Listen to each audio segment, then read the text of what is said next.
ಎಲ್ಲರಿಗೂ ನಮಸ್ಕಾರ. ವಿಶ್ವ ವಿಕಲಚೇತನರ ಈ ದಿನಾಚರಣೆಯ ಶುಭಾಶಯಗಳನ್ನು ತಮ್ಮೆಲ್ಲರಿಗೂ ಹೇಳ್ತಾ, ಇವತ್ತಿನ ಈ ಒಂದು ಅರ್ಥಪೂರ್ಣವಾದಂಥ ಕಾರ್ಯಕ್ರಮ, ಈ ಕಾರ್ಯಕ್ರಮವನ್ನು ಉದ್ಘಾಟನೆ ಮಾಡಿದಂಥ ನಾಡಿನ ನಮ್ಮ ಹೆಮ್ಮೆಯ ಮುಖ್ಯಮಂತ್ರಿಗಳಾದಂಥ ಶ್ರೀ ಸಿದ್ದರಾಮಯ್ಯ ಸಾಹೇಬ್ರೆ, ಉಪಮುಖ್ಯಮಂತ್ರಿಗಳಾದಂಥ ಶ್ರೀ ಡಿ ಕೆ ಶಿವಕುಮಾರ್ ಸಾಹೇಬ್ರೆ, ನಮ್ಮ ಬಾಲಭವನದ ಅಧ್ಯಕ್ಷರು ಸಹೋದರರಾದಂಥ ಬಿ ಆರ್ ನಾಯ್ಡು ಅವರೇ, ಸಂಗಮೇಶ್ ಅವರೇ, ನಮಗೆ ಉಪನ್ಯಾಸ ನೀಡಲಿಕ್ಕೆ ಬಂದಂಥ ಶ್ರೀಮತಿ ಇಂದುಮತಿ ರಾವ್ ಅವರೇ, ಆಯೋಗದ ಆಯುಕ್ತರಾದಂಥ ದಾಸ್ ಸೂರ್ಯವಂಶಿ ಅವರೇ, ನಮ್ಮ ಇಲಾಖೆಯ ನಿರ್ದೇಶಕರಾದಂಥ ಸಿದ್ದೇಶ್ ಅವರೇ, ಅದೇ ರೀತಿ ಈ ಒಂದು ಇಲಾಖೆಯ ನಿರ್ದೇಶಕರಾದಂಥ ರಾಘವೇಂದ್ರ ಅವರೇ, ಇಲಾಖೆಯ ಎಲ್ಲ ಅಧಿಕಾರಿಗಳೇ, ಇಲ್ಲಿ ಉಪಸ್ಥಿತರಿರುವಂಥ ಎಲ್ಲ ಪ್ರಶಸ್ತಿ ಪುರಸ್ಕೃತರೇ, ಮಾಧ್ಯಮದ ಎಲ್ಲ ಸಹೋದರರೇ ಮತ್ತು ಬಂದಂಥ ಎಲ್ಲ ಗಣ್ಯಮಾನ್ಯರು, ಇವತ್ತು ವಿಶ್ವ ವಿಕಲಚೇತನರ ದಿನಾಚರಣೆ ಸಂದರ್ಭದಲ್ಲಿ ಬಹಳಷ್ಟು ಸಂತೋಷದಿಂದ, ಅಭಿಮಾನದಿಂದ ಈ ಕಾರ್ಯಕ್ರಮವನ್ನು ಕರ್ನಾಟಕ ರಾಜ್ಯ ಸರ್ಕಾರ ಆಚರಣೆ ಮಾಡ್ತಾ ಇದೆ. ನಾನು ಇಲ್ಲಿ ಬಂದು ನೋಡಿದಾಗ, ವಿಶೇಷವಾಗಿ ನಮ್ಮ ವಿಕಲಚೇತನರ ಉತ್ಸಾಹವನ್ನು ನೋಡಿದಾಗ ನಿಜವಾಗ್ಲೂ ಬಹಳಷ್ಟು ಹೆಮ್ಮೆ ಅನಿಸುತ್ತೆ ನನಗೆ. ಇವತ್ತು ಸುಮಾರು ಮಕ್ಕಳು ಬೆಳಗ್ಗೆಯಿಂದನೇ ರೆಡಿಯಾಗಿ ವಿಜೃಂಭಣೆಯಿಂದ ಒಂದು ಉತ್ಸವವನ್ನ, ಒಂದು ಹಬ್ಬವನ್ನ ಆಚರಣೆ ಮಾಡುವ ರೀತಿಯಲ್ಲಿ ತಯಾರಾಗಿ, ಬರೀ ಮಕ್ಕಳಷ್ಟೇ ಅಲ್ಲ, ಅವರ ಪಾಲಕರು, ಪೋಷಕರು, ಟೀಚರ್ಗಳು, ಸಂಘ ಸಂಸ್ಥೆಗಳು ಅತ್ಯಂತ ವಿಶ್ವಾಸದಿಂದ, ಹೆಮ್ಮೆಯಿಂದ ಈ ಕಾರ್ಯಕ್ರಮದಲ್ಲಿ ಭಾಗವಹಿಸಿದ್ದನ್ನ ನೋಡಿದ್ರೆ ನಿಜವಾಗ್ಲೂ ತುಂಬಾ ಸಂತೋಷ ಆಗುತ್ತೆ. ಬಂಧುಗಳೇ, ವಿಶೇಷ ಚೇತನರು ಸಮಾಜದಲ್ಲಿ ನಮಗೆಲ್ಲರೂ ಅವರು ಆದರ್ಶ ಅಂತ ಹೇಳಲಿಕ್ಕೆ ಬಯಸ್ತೇನೆ. ಯಾಕಂತಂದ್ರೆ ಆ ಭಗವಂತ ಬಹಳಷ್ಟು ಒಳ್ಳೆಯ ಆರೋಗ್ಯವನ್ನ, ಒಳ್ಳೆಯ ಜೀವನವನ್ನ ಕೊಟ್ಟಂತ ಸಂದರ್ಭದಲ್ಲೂ ಅನೇಕ ಜನ ಚಿಂತೆ ಮಾಡ್ತಾರೆ, ತಲೆ ಮೇಲೆ ಕೈ ಇಟ್ಕೊಂಡು ಕೂತ್ಕೊಳ್ತಾರೆ, ನನ್ನ ಕೈಯಿಂದ ಇದಾಗದಿಲ್ಲಪ್ಪ, ಕಷ್ಟ ಜೀವನ ಅಂತ ಹೇಳ್ತಾರೆ. ಆದ್ರೆ ನಮ್ಮಂತವ್ರಿಗೆ ಎಲ್ಲರಿಗೂ ಕೂಡ ಇವತ್ತು ವಿಕಲಚೇತನರು ಆದರ್ಶ ಯಾಕಾಗಿದ್ದಾರೆ ಅಂತಂದ್ರೆ, ಸಮಾಜದಲ್ಲಿ ನಾವು ಸಮಾಜದ ಪ್ರತಿಯೊಂದು ಕ್ಷೇತ್ರದಲ್ಲಿ ನಾವು ಮುಂದೆ ಬರ್ತೀವಿ, ನಾವು ಎಲ್ಲರನ್ನ ಮೀರಿ ಜೀವನದಲ್ಲಿ ಸಾಧನೆ ಮಾಡ್ತೀವಿ ಅನ್ನುವಂತ ಒಂದೇನು ಪ್ರೇರಣೆಯನ್ನ ತಾವೆಲ್ಲ ಕೊಡ್ತಿದ್ದೀರಲ್ಲ, ಅದು ನಿಜವಾಗ್ಲೂ ನಮಗೆ ಪ್ರೇರಣೆ ಅಂತ ಹೇಳಲಿಕ್ಕೆ ಬಯಸ್ತೇನೆ. ಇವತ್ತು ಸರ್ಕಾರಗಳು ಬಹಳಷ್ಟು ಕಾರ್ಯಕ್ರಮವನ್ನ ನಮ್ಮ ಇಲಾಖೆಯ ವತಿಯಿಂದ ತಮಗೆ ಕೊಟ್ಟಿದ್ದಾರೆ. ನಮ್ಮ ಉದ್ದೇಶ ಇಷ್ಟೇ, ನಮ್ಮ ಗುರಿ ಇಷ್ಟೇ, ವಿಶೇಷ ಚೇತನರ ಮೂಲಭೂತ ಹಕ್ಕು.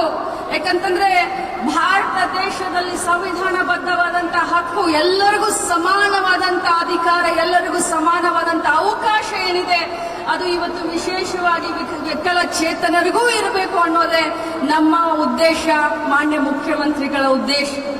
ಇಲಾಖೆಯಲ್ಲಿ ಅನೇಕ ಕಾರ್ಯಕ್ರಮಗಳನ್ನ ನಾವು ನಿಮಗೆ ಕೊಟ್ಟಿದ್ದೇವೆ. ಎಲ್ಲ ಕಾರ್ಯಕ್ರಮಗಳ ಕೈಪಿಡಿಯನ್ನ ತಮಗೆ ನಾವು ಒದಗಿಸಿದ್ದೇವೆ. ಈ ಒಂದು ಕಾರ್ಯಕ್ರಮದಲ್ಲಿ ಓದಿ ಹೇಳಿದ್ರೆ ಅದು ಆಗೋದಿಲ್ಲ, ಆದ್ರೆ ನಮ್ಮ ಮುಖ್ಯಮಂತ್ರಿಗಳು ಮತ್ತು ನಮ್ಮ ಸರ್ಕಾರ ಹೃದಯವಂತ ಇದೆ. ನಮ್ಮ ಸರ್ಕಾರಕ್ಕೆ ಹೃದಯ ಇದೆ. ತಮಗೆಲ್ಲರಿಗೂ ಕೂಡ ಏನೇನು ಮಾಡಬೇಕು, ತಮಗೆ ಅನುಕೂಲವನ್ನ ಮಾಡಬೇಕು, ಅದನ್ನೆಲ್ಲ ನಮ್ಮ ಸರ್ಕಾರ ಮಾಡ್ತಾ ಇದೆ. ವಿಶೇಷವಾಗಿ ಇಲ್ಲಿ ಬಂದಂತ ಏನು ಪಾಲಕರು, ಆರೈಕೆದಾರರು ಅಂತ ಹೇಳ್ತೀವಿ, ನಾನು ಮಾನ್ಯ ಮುಖ್ಯಮಂತ್ರಿಗೆ ಹೇಳ್ತಾ ಇದ್ದೆ, ಸರ್, ಭಾರತ ದೇಶದ ಇತಿಹಾಸದಲ್ಲೇ ಪ್ರಥಮ ಬಾರಿಗೆ ಆರೈಕೆದಾರರಿಗೆ 1,000 ರೂಪಾಯಿಯನ್ನ ಕೊಡ್ತಾ ಇರೋದು ಯಾವುದಾದ್ರೂ ಇದ್ರೆ ಅದು ನಮ್ಮ ಸರ್ಕಾರ, ಅದು ಸಿದ್ದರಾಮಯ್ಯನವರ ಸರ್ಕಾರ ಅಂತ ಹೇಳ್ತೀವಿ. ನಮಗೆ ಕಾಳಜಿ ಇದೆ, ತಮ್ಮ ಅನುವು ಬಗ್ಗೆ, ಆಪತ್ತಿನ ಬಗ್ಗೆ ನಮಗೆ ಕಾಳಜಿ ಇದೆ. ಇವತ್ತು ಬರೀ ವಿಶೇಷ ಚೇತನರ ಬಗ್ಗೆ ಅಷ್ಟೇ ನಾನು ಮಾತನಾಡಲಿಕ್ಕೆ ಬಂದಿಲ್ಲ. ಮುಖ್ಯವಾಗಿ ಅವರನ್ನ ನೋಡ್ಕೊಳ್ತಾ ಇರುವಂತ ಪಾಲಕರು, ಸಂಬಂಧಿಕರು, ತಂದೆ ತಾಯಿ, ಅಕ್ಕ ತಮ್ಮ, ಬಂಧು ಬಳಗ, ಅವರು ಸ್ವಾಭಿಮಾನದಿಂದ ಈ ಸಮಾಜದಲ್ಲಿ ಬೆಳಿಬೇಕು ಅಂತ ತಾವೆಷ್ಟು ಅವರಿಗೆ ನಿಂತಿದ್ದೀರೋ ಬೆಂಬಲವಾಗಿ ತಮಗೆಲ್ಲರಿಗೂ ಒಂದು ದೊಡ್ಡ ಅಭಿನಂದನೆಯನ್ನ ಸಲ್ಲಿಸಲಿಕ್ಕೆ ನಾನು ಬಯಸ್ತೀನಿ. ವಿಶೇಷವಾಗಿ ಸಂಘ ಸಂಸ್ಥೆಗಳು ಬಹಳ ಒಳ್ಳೆ ಕೆಲಸವನ್ನ ತಾವು ಮಾಡ್ತಾ ಇದ್ದೀರಾ ರಾಜ್ಯದಲ್ಲಿ. ಎಲ್ಲರೂ ಹೇಳ್ತಾರೆ, ಒಂದು ದಿನ ಒಂದು ಕಾಲ ಇತ್ತು, ಅಪ್ಪ ಸಮಾಜಕ್ಕೆ ಇವರು ಭಾರ ಆಗಿದ್ದಾರೆ, ಸಮಾಜಕ್ಕೆ ಹೊರೆ ಆಗಿದ್ದಾರೆ, ಮನೆಗಳಿಗೆ ಹೊರೆ ಆಗಿದ್ದಾರೆ ಅಂತ ಹೇಳಿ. ಆದ್ರೆ ಆ ಕಾಲ ಎಲ್ಲ ಹೋಗಿದೆ. ಈ ಸಂಘ ಸಂಸ್ಥೆಗಳ ಬಗ್ಗೆ, NGOಗಳ ಬಗ್ಗೆ ನಾನು ಹೇಳಬೇಕು ಅಂತಂದ್ರೆ, ನಾನು ನಮ್ಮ ಜಿಲ್ಲೆಯ ಬೈಲ್ಹೊಂಗಲದ ಒಂದು ಸಂಸ್ಥೆಗೆ ಹೋಗಿದ್ದೆ. ಬಹಳ ಸಂತೋಷ ಅನಿಸ್ತು. ಬುದ್ಧಿಮಾಂದ್ಯ ಮಕ್ಕಳನ್ನ ಯಾವುದೇ ಒಂದು ಬೇಡಿಕೆಯನ್ನ ಇಡದೆ, ಸರ್ಕಾರಕ್ಕೆ ಯಾವುದೇ ಒಂದು ಬೇಡಿಕೆಯನ್ನ ಇಡದೆ ಬಹಳಷ್ಟು ನಿಸ್ವಾರ್ಥತೆಯಿಂದ ಅವರು ಕೆಲಸ ಮಾಡೋದನ್ನ ನೋಡಿದ್ರೆ ನನಗೆ ಹೆಮ್ಮೆ ಅನಿಸ್ತು. ಸಮಾಜದಲ್ಲಿ ಇಂಥ ಸಂಘ ಸಂಸ್ಥೆಗಳು ಇರಬೇಕು. ನಾವು ರಾಜಕಾರಣಿಗಳು ಯಾವಾಗಿದ್ರು ಹೇಳ್ತೀವಿ, ರಾಜಕಾರಣಿಗಳು ಯಾವತ್ತಿದ್ರು ಅಂತ ಇರ್ತೀವಿ, ನಾವು ಸಮಾಜ ಸೇವೆ ಮಾಡ್ತೀವಿ ಅಂತ. ಆದ್ರೆ ನಿಜವಾದ ಅರ್ಥದಲ್ಲಿ ನಿಸ್ವಾರ್ಥತೆಯಿಂದ ಸೇವೆ ಮಾಡುವಂತ ಇಂಥ ಸಂಘ ಸಂಸ್ಥೆಗಳು ಸಮಾಜಕ್ಕೆ ಮಾದರಿ ಅಂತ ಹೇಳ್ತಾ ಬಹಳಷ್ಟು ಕಾರ್ಯಕ್ರಮಗಳನ್ನ, ಯೋಜನೆಗಳನ್ನ, ಬಜೆಟ್ನಲ್ಲಿ ಅನೌನ್ಸ್ ಮಾಡಿದಂತ ಎಲ್ಲ ಯೋಜನೆಗಳನ್ನ ನಾವು ಹಂತ ಹಂತವಾಗಿ ತಮ್ಮ ಮನೆ ಬಾಗಿಲಿಗೆ ತಲುಪಿಸುವಂತ ಕೆಲಸವನ್ನ ಮಾಡ್ತೀವಿ. ತಮಗೆ ಗೊತ್ತಿದೆ, ಸರ್ಕಾರ ಬಂದ ಮೇಲೆ 5 ಗ್ಯಾರಂಟಿಯನ್ನ ಘೋಷಣೆ ಮಾಡಿ ಸಮಾಜವನ್ನ, ಮಹಿಳೆಯರನ್ನ ಆರ್ಥಿಕವಾಗಿ ಸಬಲೀಕರಣ ಮಾಡಬೇಕು ಅನ್ನುವಂತ ನಿಟ್ಟಿನಲ್ಲಿ ಸರ್ಕಾರ ಹೆಜ್ಜೆನೆ ಇಡ್ತಾ ಇದೆ.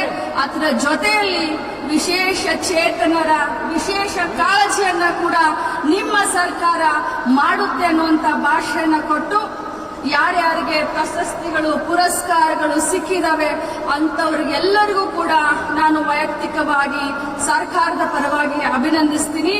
ಮತ್ತು ಮಕ್ಕಳಿಗೆ ತಾವೇ ಆದರ್ಶ. ತಮ್ಮನ್ನ ನಾನು ಎಷ್ಟು ಉಳಿದ್ರೂ ಕೂಡ ಕಡಿಮೆ ಅನ್ಸುತ್ತೆ. ಪಾಲಕರನ್ನ, ಸಂಘ ಸಂಸ್ಥೆಗಳನ್ನ ತಾವೆಲ್ಲ ನಮ್ಮ ಕಣ್ಣಿಗೆ ಕಾಣುವಂತ ದೇವರು ಅಂತ ಹೇಳ್ತಾ, ನಾಡಿಗೆ ಉತ್ತಮವಾದಂತ ಪ್ರಜೆಗಳನ್ನ ತಯಾರಿ ಮಾಡ್ತಾ ಇರುವಂತ ತಮ್ಮೆಲ್ಲರಿಗೂ ಇನ್ನೊಮ್ಮೆ ಅಭಿನಂದಿಸಿ ನನ್ನ ಮಾತಿಗೆ ವಿರಾಮ ಹೇಳ್ತೀನಿ. ಎಲ್ಲರಿಗೂ ಒಳ್ಳೆಯದಾಗಲಿ, ಶುಭವಾಗಲಿ. ನಮಸ್ಕಾರ.